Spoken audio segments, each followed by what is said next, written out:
नमस्कार, मैं रोहित तिवारी आप सबका एक बार फिर से स्वागत करता हूं। हमारे झारखंड के सीरीज़ पर अभी तक हमने लगभग 10-11 वीडियोस डाल दिया है।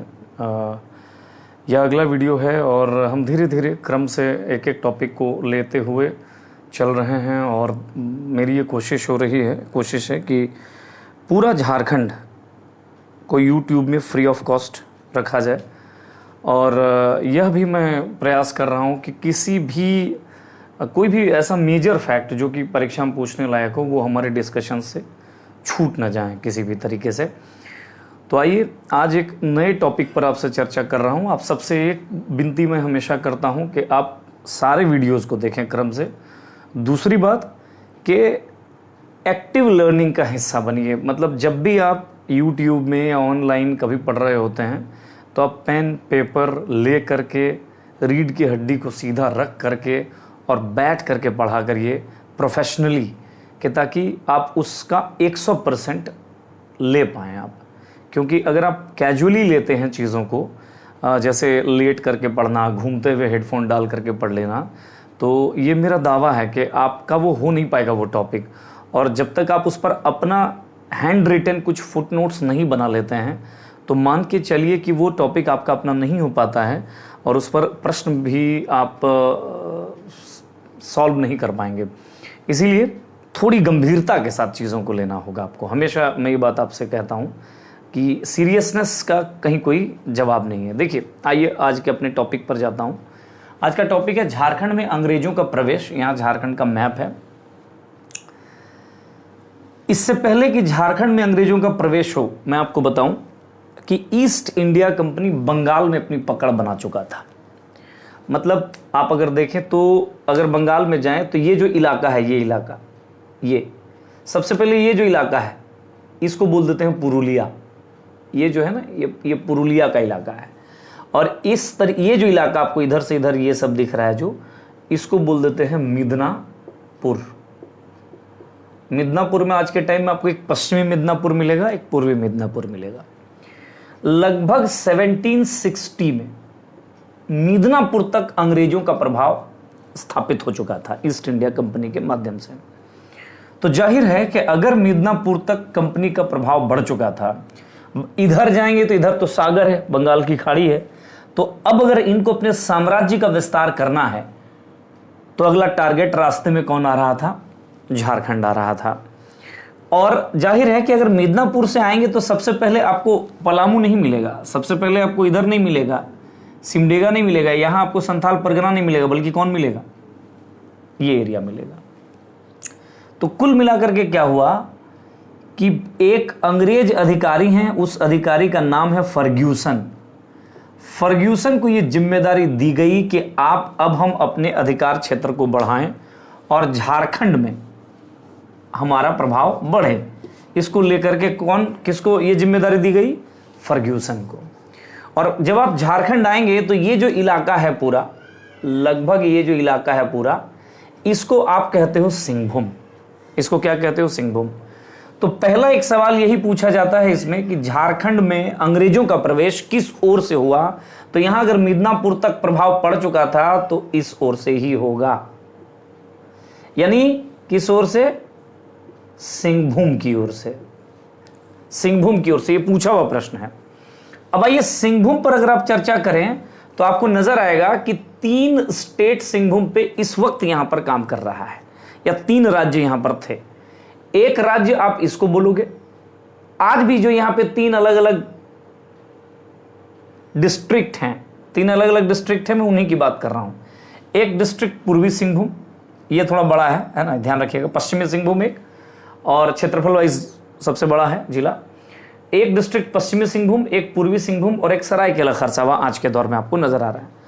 उस दौर की अगर आप बात करो, उस समय की अगर आप बात करो, इस इलाके को, ये जो पूर्वी सिंहभूम इलाका है, इस इलाके को कहा जाता था ढालभूम। इसके बाद ये जो इलाका है, ये इलाका आपको, इसको यहां पे एक राज्य हुआ करता था पोराहट या पोरहट, और यहां पर जो हुआ करता था इसको एक और स्टेट का नाम दिया गया है कोल्हान स्टेट। अब मैं एक बात और आपको क्लियर कर दूं कि यह एज इट इज आज का मैप जो जैसा मैं छाप दिया हूं वैसा नहीं है, लेकिन कमोबेश यही है। तो ढालभूम में एंट्री किया कौन, किसकी एंट्री हुई, फर्ग्यूसन एंटर करते हैं। और देखिए ढाल ये बीचों बीच, पूर्वी सिंहभूम का बीचों बीच यहां पे एक जगह मिलेगा, इसको बोल देते हैं घाटशिला। और घाटशिला में ही महल था किसका, ढालभूम राजा का महल था। और यहां पर एक है जो आज का है जमशेदपुर, है ना। और ये एक पॉइंट है, अगर यहां पे एक पॉइंट दिया जाए तो ये चाईबासा है। ध्यान रखिएगा, शहरों का थोड़ा सा आपको ज्ञान होना चाहिए। थोड़ा शहरों का अगर लोकेशन आपको समझ में नहीं आएगा तो फिर मतलब आप अच्छा नहीं कर पाएंगे। तो जैसे ही ढालभूम आए, ढालभूम आने के बाद क्या हुआ कि यहां पे घाटशिला के जो महल है उस महल में क्या कर लिया, अधिकार कर लिया अंग्रेजों ने। इस वक्त यहां के राजा हुआ करते थे ढालभूम के राजा जगन्नाथ ढाल। जगन्नाथ ढाल 1667 में अधिकार कर लिया एक तरीके से। उसके बाद 10 साल तक लगातार जगन्नाथ ढाल और भी जो ढाल लोग थे यहां पे, उन लोगों का समर्थन, यहां की जो आम जनता थी वहां का समर्थन लेकर के अंग्रेजों के खिलाफ एक विद्रोह में लगे पड़े रहे। और उसी विद्रोह को आप जानते हैं ढाल विद्रोह के नाम से हम लोग पढ़ते हैं। उस विद्रोह को क्या पढ़ते हैं, ढाल विद्रोह, जो संभवतः झारखंड के क्षेत्र में होने वाली पहली विद्रोह भी है, क्योंकि सबसे पहले यहीं से अंग्रेजों की एंट्री हुई है तो यहीं पे विद्रोह होगा। जगन्नाथ ढाल को हटा करके एक्चुअली एक और व्यक्ति है नीमू ढाल, उनको अंग्रेजों ने यहां पे आकर के सत्ता में काबीज कर दिया। इसी का विरोध जगन्नाथ ढाल ने किया। 10 साल तक लगभग ये रस्साकस्सी चली। बाद में दोबारा जगन्नाथ ढाल को यहां पर राजा बनाया गया। हालांकि फिर बाद में क्या हुआ कि कुछ एक वार्षिक कर के एवज में अंततः इसको स्वीकार करना पड़ा अंग्रेजों की अधीनता। ये कहानी है सिंहभूम की, ढालभूम जो स्टेट है उसकी। ढालभूम के बाद अगर आप पोराहट चल जाते हैं, ये वो इलाका है, ये सिंहभूम पूरा लगभग सिंहभूम ही मान के चलिए, ये वो इलाका है जहां पर आपको 2 जनजातियां मिलेंगी। 2 जनजातियां प्रमुख रूप से मिलेंगी। एक जनजाति मिलेगी जिसको बोल देते हैं हो, और एक जनजाति आपको मिलेगा कोल, और शायद इसी के लिए इसका नाम कोल्हान भी पड़ा। तो एक हो मिलेगा और एक कोल मिलेगा। हो लोग क्या किए, ये देखिए जनजातियां हमेशा स्वतंत्रता प्रिय होती हैं, वो किसी की अधीनता को स्वीकार करने की मनः स्थिति में नहीं होते हैं, चाहे उसके लिए उन्हें कितनों ही खतरनाक रुख अपनाना पड़ जाए वो अपना लेंगे, लेकिन वो अधीनता को उतनी जल्दी स्वीकार नहीं करते हैं। 1820 में हो लोगों के द्वारा इस क्षेत्र में एक विद्रोह कर दिया गया। यह हो लोगों के द्वारा जो विद्रोह हुआ है वो स्थानीय एक राजा हैं, पोराहट के जो राजा हैं जगन्नाथ सिंह। यहां पर राजा कौन है, यहां जगन्नाथ ढाल है, यहां जगन्नाथ सिंह है, जगन्नाथ सिंह है। तो कुल मिलाकर के स्थानीय राजा के विरुद्ध हो लोगों ने क्या कर दिया, एक विद्रोह कर दिया। और हो उतना आसान विद्रोह नहीं था, बहुत मुश्किल दबाने में।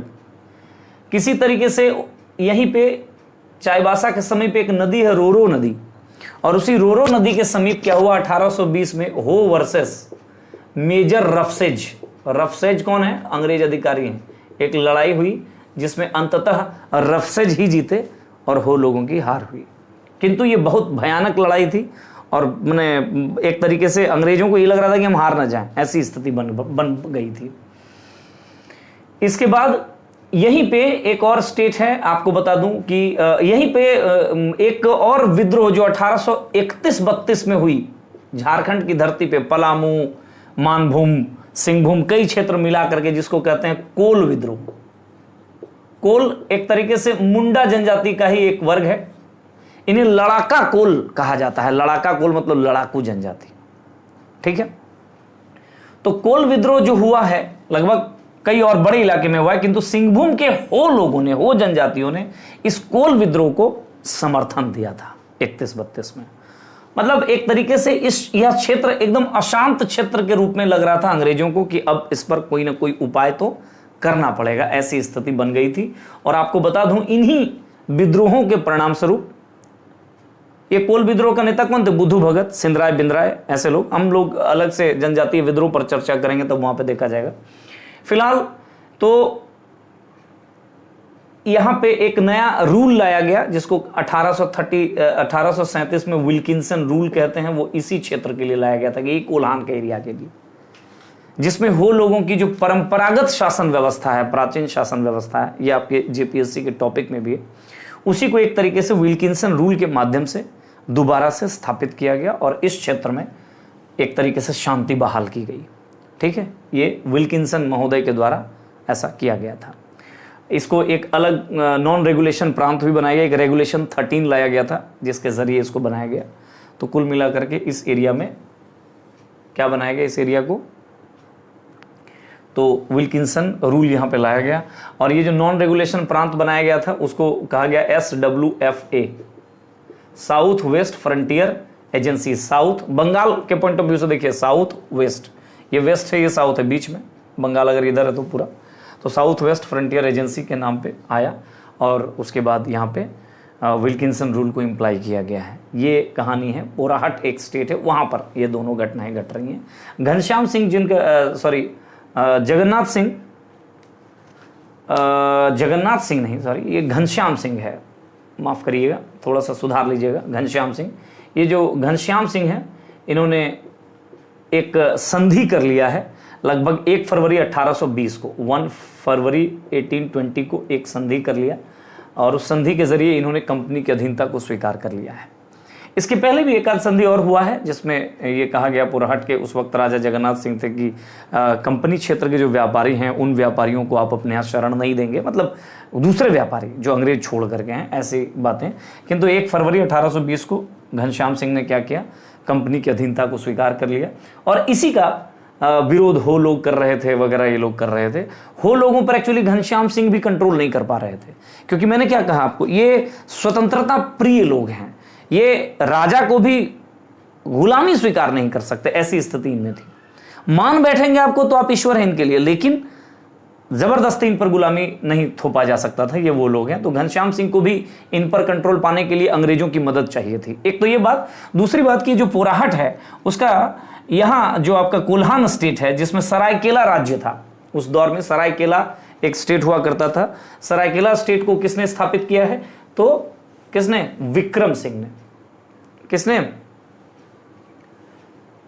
सरायकेला स्टेट की स्थापना किसने की, विक्रम सिंह। ये यहां पे सरायकेला स्टेट है और सरायकेला के बाद फिर इसकी स्थापना विक्रम सिंह ने किया। देखिए सरायकेला और एक और स्टेट बाद में बना खरसावां, इसके बारे में कुछ कुछ तथ्य जान लीजिए। एक तो इसकी स्थापना किया है विक्रम सिंह ने और इनकी स्थापना किया है विक्रम सिंह के दूसरे बेटे ने, विक्रम सिंह के दूसरे बेटे ने, इनके दूसरे बेटे ने, पहली बात। दूसरी बात, इन दोनों ही की स्थापना जो हुआ सो तो हुआ, इन दोनों ने 1793 में एक संधि कर लिया है ईस्ट इंडिया कंपनी से। और ये कुछ उसी प्रकार की संधि थी कि ईस्ट इंडिया कंपनी कहती है कि आप अपने स्टेट का हमारे खिलाफ इस्तेमाल होने नहीं देंगे, जो व्यापारी हमारे नहीं उनको आप शरण नहीं देंगे, कुछ इस तरीके की बात की गई। आपको और बता दूं कि लगभग मान के चलिए 1899 में इन दोनों ही स्टेट को राज्य का दर्जा दिया गया ब्रिटिशर्स के द्वारा। क्या भाई आप लोग एक स्टेट हैं। फिर 1956 में ये बिहार में मर्ज हो गए और राज्य का दर्जा छिन गया। सन 2000 में झारखंड का हिस्सा बन गए। ठीक है, ये कहानी है सरायकेला। लेकिन इस सरायकेला खरसावां पोराहट के राजा को एक कड़ी प्रतिस्पर्धा दे रहे थे। ऐसी स्थिति हो गई कि इनकी जो पोराहट राज्य का जो क्या कहते हैं उसको, जो अपनी कुल देवी है, पौरी देवी उसको नाम है, उनकी मूर्ति को भी सरायकेला के राजा ने क्या हुआ, छीन करके ले गया था। तो एक तरीके से एक राइवलरी चल रही थी किसके किसके बीच, तो सरायकेला और इधर पोराहट के बीच। और इसको मतलब सरायकेला को बैलेंस करने के लिए भी क्या कर रहा है, तो ये अंग्रेजों के साथ इधर घनश्याम सिंह ने मित्रता कर ली। लेकिन सरायकेला और खरसावां भी लगातार अंग्रेजों के साथ ही बने रहे हैं, अंग्रेजों के साथ अच्छे संबंध इनके रहे हैं, ये बात भी आपको ध्यान रखना है। तो कुल मिलाकर के इस तरीके से इस सिंहभूम में 3 अलग अलग स्टेट, ढालभूम, पोराहट और कोल्हान यानी सरायकेला खरसावां, ये 3 अलग अलग स्टेट यहां पे फंक्शन कर रहा था, जिसके बारे में आपने देखा। एक एक पॉइंट को जो मैंने बताया हूं थोड़ा नोट डाउन कर लीजिएगा, लिख लीजिएगा, लिखते रहिए, साथ साथ लिखिएगा तो समझ लीजिए कि फिर वो आपका काम आ जाएगा। नहीं लिखेंगे तो मुश्किल है। ये तो कहानी है सिंहभूम की। अगर आप सिंहभूम से आगे बढ़ते हैं तो एक बड़ा स्टेट यहां इस इलाके में हुआ करता था, इस इलाके में हुआ करता था, और यह है पलामू। एक बड़ा स्टेट हुआ करता था। कौन सा नाम है इसका? पलामू। और पलामू में इस वक्त लगभग 1770, 72, 75 के आसपास जो पलामू का शासक है, यहां पे चेरो राजा हुआ करते थे। चेरो राजा। पलामू की भी कहानी बड़ी इंटरेस्टिंग है, जरा सा समझिएगा पलामू के बारे में। मैं आपको बताता हूं कि क्या हुआ है पलामू में। तो 1770 में पलामू के जो राजा हैं, एक तो चेरो शासक हैं और जिनका नाम है जय कृष्ण राय। जय कृष्ण राय, समझिएगा बहुत गौर से। इस जय कृष्ण राय ने, एक व्यक्ति हैं, ठाकुर हैं, प्रतिष्ठित व्यक्ति थे, जिनका हत्या कर दिया है, और वो है सैनाथ सिंह। और जब सैनाथ सिंह की हत्या कर दी तो इनके सैनाथ सिंह का जो इनका अपना भतीजा है, उस भतीजा ने यह चाहा कि हम इनको नहीं छोड़ेंगे, और सैनाथ सिंह के भतीजा का नाम जयनाथ सिंह। तो जयनाथ सिंह क्या कर रहे हैं, अब बदला लेंगे। किससे? इससे बदला लेंगे। और बदला लेने के लिए क्या किया इन्होंने, एक व्यक्ति हैं चित्रजीत राय, उनसे मदद मांगी। जयनाथ सिंह ने किससे मदद मांगी? तो चित्रजीत राय से मदद मांगी। देखिए कितनी इंटरेस्टिंग कहानी है, समझिएगा। इन्होंने इनकी हत्या कर दी, इनका भतीजा जयनाथ सिंह अब चित्रजीत राय से मदद मांग रहे हैं जय कृष्ण राय के खिलाफ। चित्रजीत राय कौन है? तो ये पलामू के पहले के शासक है, जिनका ये पोता है, और इनको इच्छा है कि हम दोबारा पलामू के राजा बने। तो जयनाथ सिंह ने कहा कि अगर तुम मेरा साथ देते हो जय कृष्ण राय के खिलाफ युद्ध में, उसको हम लोग मारेंगे, उन्होंने मेरे चाचा को की हत्या कर दी है, तो हम तुम्हें वहां का राजा बनवा देंगे, मदद कर देंगे राजा बनने में। भाई चित्रजीत राय यही चाह रहे थे। और क्या हुआ, इस क्रम में एक लड़ाई हुई है जय कृष्ण राय और जयनाथ सिंह के बीच। उस लड़ाई को कहते हैं चेतमा की लड़ाई। चेतमा की लड़ाई। और इस चेतमा की लड़ाई सतबरवा नाम की एक जगह है पलामू में, वहां हुआ है। इसमें जय कृष्ण राय मार दिए गए, खत्म। अब पलामू का नया राजा चित्रजीत राय को बना दिया गया। चित्रजीत राय को पलामू का नया राजा बना दिया गया। किंतु इसका एक पोता था, और उस पोता का नाम है गोपाल राय। गोपाल राय ने अब ऐसा गोटी सेट कर दिया कि ये चले गए पटना काउंसिल के पास और ईस्ट इंडिया कंपनी को बोला कि कानूनन विधिवत तरीके से वहां का राजा मुझे बनना चाहिए, चित्रजीत राय को नहीं बनना चाहिए। चित्रजीत राय को नहीं बनना चाहिए।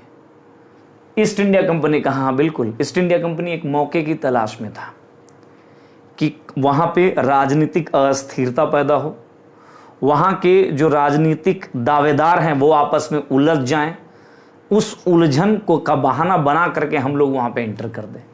कैप्टन कैमक नाम के एक अंग्रेज अधिकारी ने कहा कि गोपाल राय को राजा बनना चाहिए। जैसे ही ऐसा कहा, कैप्टन कैमक और चित्रजीत राय के बीच युद्ध की स्थिति हो गई। और 1771 में, ये घटना सब 1770 की है, और 1771 में कैमक वर्सेस चित्रजीत राय हो रहा है।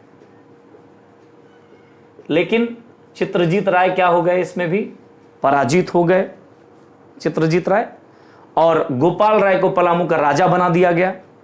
ये गोपाल राय, इंटरनल पॉलिटिक्स में अंग्रेजों का प्रभाव बढ़ गया, और 1-2 साल के अंदर में तो इनको एक बोल दिया गया, इतना रुपया तुमको देना है, अब तुम ब्रिटिश स्टेट का हिस्सा हो।